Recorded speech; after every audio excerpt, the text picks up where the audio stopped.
अखंड ज्योति मार्च 2022। मन का मौन हो जाना है ध्यान।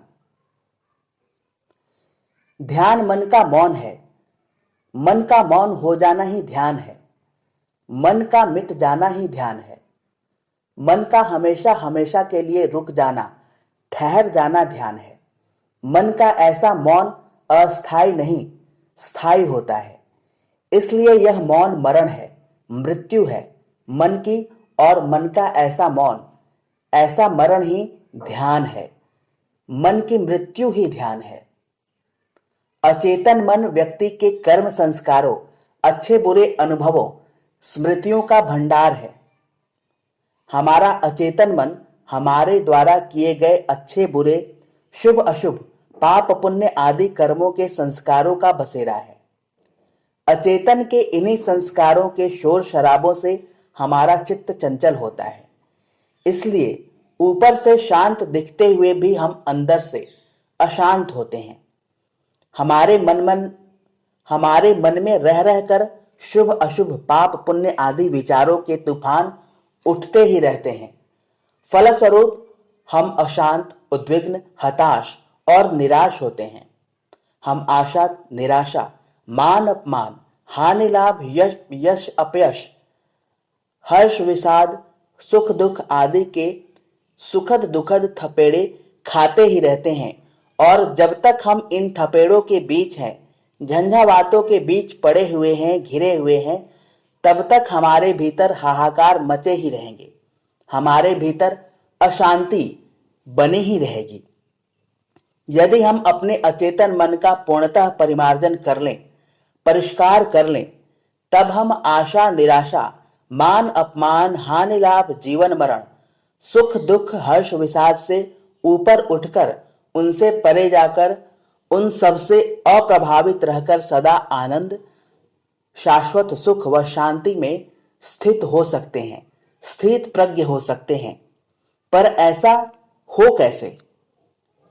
हम सगुण निर्गुण किसी भी प्रकार के ध्यान के निरंतर अभ्यास से इस स्थिति को प्राप्त कर सकते हैं। इस स्थिति को प्राप्त करने के लिए ही हमें अपने अचेतन के संस्कारों को हमेशा के लिए शांत कर देना है, समाप्त कर देना है। इन संस्कारों को सदा के लिए मौन हो जाना शाश्वत सुख, शांति व आनंद प्राप्ति के लिए आवश्यक है। इन संस्कारों को सदा के लिए मौन हो जाने देने की प्रक्रिया ही ध्यान है। ध्यान में उतरकर ही हम अपने भीतर के शोर शराबे, कोलाहल को समाप्त कर सकते हैं, उसके मूल स्रोत को नष्ट कर सकते हैं। हमारे अंदर उठने वाले सारे तूफान, सारे प्रश्न, सारे विचार जो हमें बार बार विचलित करते हैं, वो ध्यान से ही हमेशा हमेशा के लिए शांत और समाप्त हो सकते हैं। इस शांत प्रशांत अवस्था में ही हम अपने वास्तविक स्वरूप को प्राप्त कर परम आनंद में स्थित हो सकते हैं। हम ध्यान के निरंतर अभ्यास से ही निश्चित ही अपने भीतर स्थित आनंद को प्राप्त कर सकते हैं। वैसे ही जैसे ध्यान के निरंतर अभ्यास से बुद्ध के शिष्यों ने परम आनंद की प्राप्ति की थी। इस संबंध में एक बहुत ही रोचक कथा है। एक बार मौलुंक पुत्र नाम का एक विद्वान जिज्ञासु अपने 500 शिष्यों के साथ महात्मा बुद्ध के पास पहुंचा। उस विद्वान के पास बहुत सारे प्रश्न थे, ढेर सारी जिज्ञासाएं थी। बुद्ध ने उस जिज्ञासु ब्राह्मण के चेहरे की तरफ देखा और कहा, मौलुंक पुत्र, मैं तुम्हारे भीतर उठते प्रश्नों को देख सकता हूं। मैं तुम्हारे भीतर उठ रहे प्रश्नों के बवंडर और उससे उत्पन्न तुम्हारी परेशानी को देख सकता हूं। मैं तुम्हारे प्रश्नों का उत्तर दे सकता हूं, पर एक शर्त है। क्या शर्त है प्रभु? मौलुंक पुत्र ने पूछा। बुद्ध बोले, तुम यहां रहकर 1 वर्ष तक प्रतीक्षा करो, ध्यान करो और मौन रहो। यदि तुम यह शर्त पूरी करो, केवल तभी मैं तुम्हारे प्रश्नों का उत्तर दे सकता हूं, तुम्हारे परेशानियों का समाधान बता सकता हूं। अभी तुम्हारे भीतर कोलाहल, शोर शराबा है। अभी मैं कुछ बताऊं तो भी तुम उसे समझ नहीं पाओगे। इसलिए जब तुम्हारे भीतर का शोरगुल समाप्त हो जाए, जब तुम्हारे भीतर की बातचीत रुक जाए, तब तुम कुछ भी पूछना और मैं उत्तर दूंगा। मैं यह वचन देता हूं। मौलूंग पुत्र कुछ चिंतित हुआ, क्योंकि 1 वर्ष तक निरंतर ध्यान करना, मौन रहना, तब जाकर अपने प्रश्नों का उत्तर पाना, यह उसे जच नहीं रहा था।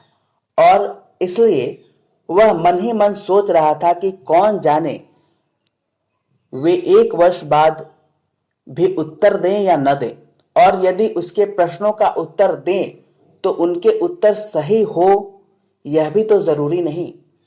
तब हो सकता है उसका 1 वर्ष बिल्कुल ही बेकार जाए। उनके लिए उत्तर व्यर्थ भी तो हो सकते हैं। फिर क्या करना चाहिए? वह दुविधा में पड़ गया। वह शर्त मानने में झिझक भी रहा था। वह इसी उधेड़-बुन में था कि तभी उसकी बगल में बैठा गौतम बुद्ध का एक शिष्य सारिपुत्र जोर से हंसने लगा। वह वहीं पास में ही बैठा था। वह एकदम खिलखिलाकर हंसने लगा। उसे ऐसे हंसते देखकर मौलूंक पुत्र और भी परेशान हो गया। उसने सारिपुत्र से पूछा, बात क्या है? तुम आखिर हंस क्यों रहे हो? सारिपुत्र ने कहा, तुम तथागत की बातें मत सुनो। क्यों? मौलूंक पुत्र ने प्रश्न किया। सारिपुत्र ने कहा, जब मैं यहां आया था तथागत ने मुझसे भी यही बातें कही थी कि तुम 1 वर्ष यहीं ठहरो, ध्यान करो, मौन करो, और फिर मैं तुम्हारे प्रश्नों का उत्तर दूंगा। तुम्हारे तो केवल 500 शिष्य हैं, पर मेरे साथ तो मेरे 5000 शिष्य थे। मैं बहुत सम्मानित ब्राह्मण था। मेरी बड़ी ख्याति थी। इन्होंने मुझे फुसला लिया। इन्होंने कहा कि साल भर प्रतीक्षा करो, मौन रहो, ध्यान करो, फिर पूछना, मैं उत्तर दूंगा। और साल भर बाद कोई प्रश्न ही नहीं बचा तो मैंने कभी कुछ पूछा ही नहीं और इन्होंने कोई उत्तर दिया ही नहीं। यदि तुम पूछना चाहते हो तो अभी पूछ लो, क्योंकि साल भर बाद तुम कुछ पूछ न सकोगे।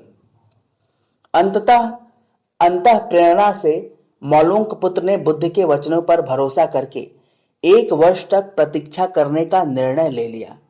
बुद्ध ने फिर कहा, मैं अपने वचन का पक्का रहूंगा। यदि साल भर बाद तुम प्रश्न पूछते हो तो मैं उत्तर अवश्य दूंगा, पर यदि तुम पूछो ही नहीं तो मैं क्या कर सकता हूं? मौलूंक पुत्र वहीं ठहर गया। उसका मौन प्रारंभ हुआ, ध्यान प्रारंभ हुआ।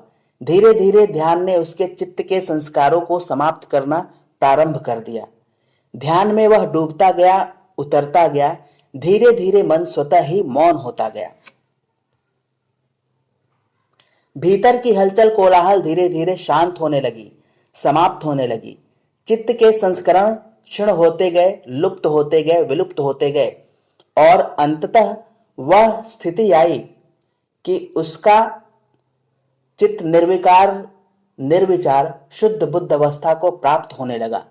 मन से सारे प्रश्न, सारे विकार, सारे विचार, सारे संस्कार ऐसे झड़ते गए जैसे पतझड़ में वृक्ष की डाली से पत्ते झड़ते जाते हैं। इस प्रकार ध्यान व मौन के निरंतर अभ्यास में 1 वर्ष कैसे बीत गया मौलूंक पुत्र को इसका पता भी न चला। पर अब बुद्ध से प्रश्न कौन करे, क्योंकि उसके मन में प्रश्न तो रहे ही नहीं, विकार, विचार, संस्कार रहे ही नहीं, कोलाहल, शोर शराबा रहा ही नहीं। फिर कौन और क्या प्रश्न करे, और इसकी फिक्र भी कौन करे? जब प्रश्न ही न रहे तो उत्तरों की फिक्र ही कौन करे और क्यों करे? तब एक दिन अचानक स्वयं बुद्ध ने ही पूछा, वत्स, यह वर्ष का अंतिम दिन है। इसी दिन तुम 1 वर्ष पहले यहां आए थे और मैंने तुम्हें वचन दिया था कि 1 वर्ष बाद तुम जो भी प्रश्न पूछोगे, जिज्ञासाएं व्यक्त करोगे, मैं उत्तर दूंगा। मैं उत्तर देने को तैयार हूं। अब तुम प्रश्न पूछो। मौलूंक पुत्र हंसने लगा और कहा, प्रभु, आपने मुझे भी फुसला लिया, बहला लिया।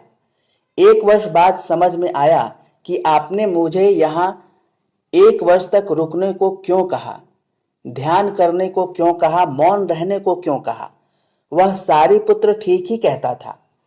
अब पूछने के लिए मेरे पास कोई प्रश्न रहा ही नहीं। फिर मैं क्या पूछूं? मेरे पास पूछने के लिए कुछ भी नहीं है। हे प्रभु, आपने मुझे यहाँ 1 वर्ष रुकने को कहकर जो मेरे ऊपर अनुग्रह किया है, उसके लिए मैं आपका हमेशा ही ऋणी रहने वाला हूं। तब बुद्ध बोले, असल में यदि तुम सत्य नहीं हो तो ही समस्याएं होती हैं, प्रश्न होते हैं। प्रश्न तुम्हारे झूठ से पैदा होते हैं, तुम्हारे स्वप्न, तुम्हारी नींद से वे पैदा होते हैं।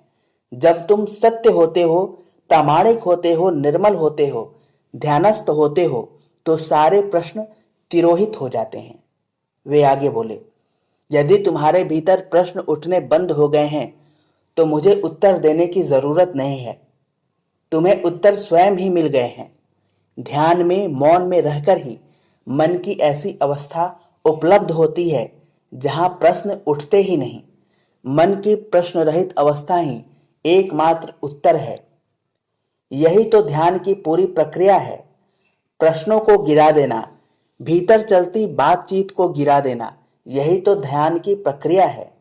जब भीतर की बातचीत रुक जाती है तो ऐसा असीम मौन छा जाता है कि उस मौन में हर प्रश्न का उत्तर मिल जाता है, हर समस्या का समाधान मिल जाता है, हर चीज सुलझ जाती है, कहीं कोई समस्या नहीं रह जाती।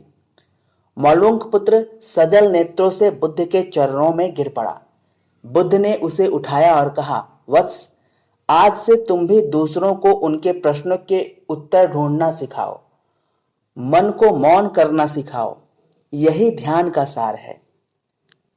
धन्यवाद मित्रों, अगर आपका हमारा ये प्रयास अच्छा लगे तो हमारे चैनल को जरूर सब्सक्राइब करें, दूसरों को भी प्रेरित करें, लाइक करें और कमेंट करना न भूलें। धन्यवाद।